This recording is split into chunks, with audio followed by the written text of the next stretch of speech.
হাই everyone, ৰাতিপুৱা 6টা বজাতে ওলালোঁ আমি আজি নামঘৰলৈ বুলি। প্ৰত্যেকে নিজাববীয়াকৈ যোৱাতকৈ এনেকৈ সকলোৰে লগত মিলি যোৱাৰ আমেজে বেলেগ নহয়নে? প্ৰথমতে যাম আৰু তাৰপিছত বাছ এখন ঠিক কৰি আমি সকলো একেখন বাছতে উঠি সকলোৱে মিলি নাম গাই গাই আমাৰ যাত্ৰা আৰম্ভ কৰি দিলোঁ। মোৰ লগত থকা সকলোৱেতো গম পাইছে ইতিমধ্যে আমি কোনজনা নামঘৰলৈ আহিছোঁ।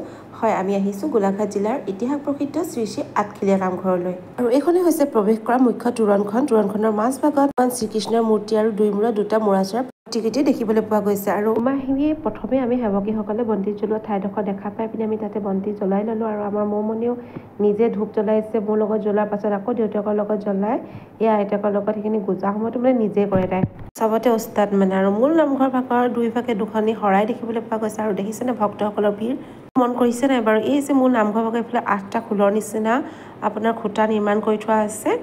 আৰু প্ৰৱেশদ্বাৰৰ ওপৰত মানে ভগৱান শ্ৰীকৃষ্ণ, গৰুৰ পক্ষী, ঘৰিয়াল আৰু হাতীৰ প্ৰতিমূৰ্তি আমি দেখিবলৈ পাইছোঁ। অসম বা দেশ বিদেশৰ বিভিন্ন প্ৰান্তৰ পৰা সেৱকীসকল ইয়ালৈ আহে। এই নামঘৰ ভাগ প্ৰতিষ্ঠা কৰিছিল স্বৰ্গদেউ গদাধৰ সিংহই। এসময়ত গদাধৰ সিংহ যেতিয়া পৰাস্ত হৈছিল যুদ্ধ, তেতিয়া পলাই পিনি এই ঠাইতে ভগৱানৰ আশ্ৰয় লৈ থকা এজন সন্ত লোকৰ লগত আশ্ৰয় পাবলৈ সক্ষম হৈছিল। আৰু পাছত যেতিয়া গদাধৰ সিংহ জয়ী হৈ পিনি ৰাজসিংহাসনত বহি সন্তজনক বিচাৰি এই ঠাইলৈ আহিছিলে, তেতিয়া তেওঁ কিন্তু লগ নাপালে। আৰু সেই ঠাইত এটা মন্দিৰ পাতি পিনি এপাত ত্ৰিশূল আৰু এখন চন্দন কাঠৰ ঠগি ৰাখিলে। আৰু ৰজাই 8টা পৰিয়ালক সেই ঠাইডোখৰ চোৱা চিতা কৰা দায়িত্ব দিলে। আৰু সেই 8টা পৰিয়ালৰ বংশবৃদ্ধি হোৱাৰ পাছত একোটা চুবুৰী বা খেললৈ ৰূপান্তৰিত হ'ল। আৰু কালক্ৰমত সেই ঠাইডোখৰ হৈ পৰিল শ্ৰী শ্ৰী আঠখেলীয়া নামঘৰ। নামঘৰৰ চৌহদত এটা ধুনীয়া পুখুৰী আছে। আৰু তাত আছে ভগৱান শ্ৰীকৃষ্ণ, কালিয়া দমনৰ ৰূপৰ সুন্দৰ প্ৰতিমূৰ্তি।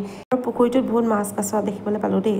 তাৰপিছত আমি আহি প্ৰসাদ লোৱা স্থানলৈ লাইন লাগিলোঁ। দেখিছিলে কিমান ভক্তৰ ভিৰ, মানে দীঘল লাইন। আৰু ৰ'দ পুৰা দিছে কাৰণে হনুমানক দেউতাকৰ লগত পঠিয়াই দিলোঁ। আৰু মই আহি ল'লোহি প্ৰসাদ। সকলোকে এনেকৈ কেইবেগতে ভাগ ভাগ কৰি ভৰাই থোৱা এটা এটা প্ৰসাদৰ টোপোলা দিলে। নামঘৰৰ প্ৰসাদ বুলি ক'লে কথাই বেলেগ ন? এয়া প্ৰসাদৰ টোপোলাটো পাই পিনি আমি কেইজনী ৰাস্তা হেৰাইছিলে তাতে খুৰাক লগ পালোঁ। তাৰপৰা খুৰাৰ লগত গৈ পিনি আমি লুচি খাই ল'লোঁ। খাই সি উঠিলোহি গাড়ীত, ইমানেই গৰম মানে ঘামি অৱস্থা বেয়া। তাৰপিছত আমাৰ উভতনি যাত্ৰা আৰম্ভ হ'ল। আৰু আহি থাকোঁতে আমি লগ পালোঁ গজৰাজক। তাৰপিছত কেইখনমান ফটো মৰাৰ পিছত আমি আহি উঠিলোহি বাছত। আৰু হনুমানো আজি প্ৰথম বাছত উঠিছে। বাছৰ অভিজ্ঞতাটো আমি দিব পৰা নাছিলোঁ তাইক। আজি সেই মনত বেলেগ ফূৰ্তি। ভাইটিৰ ফালে তাইক থিয় হৈ নাযাবলৈ কৈ পিনি মাতি আনিছিলে, পৰিবা। অকণমান থিয় হৈ যোৱাৰ পিছত তাই বহি দিলে বাৰু। আইতাকে ঘড়ী এটা কিনি দিলে, সেইটোকে দেখুৱাইছে কেইটা বাজিলে, ভালকৈতো টাইমটো চাব নাযায়। ভাদ মাহ যিহেতুকে মানুহৰ পুৰা ভিৰ হোটেলবোৰত, তো সেইটো কাৰণে আমি একেলগতে খাবলৈ নাপালোঁ। দিচাং আৰু জাজিত ভাগ ভাগ খাব লগা হ'ল। আৰু মানে ৰ'ব লগা হৈছে কমেও এঘণ্টামান। আৰু আহি থাকোঁতে এয়া দেখিছে আজি ফুল মুন ওলাইছে, আজি পূৰ্ণিমা আৰু আজি চন্দ্ৰগ্ৰহণো আছে।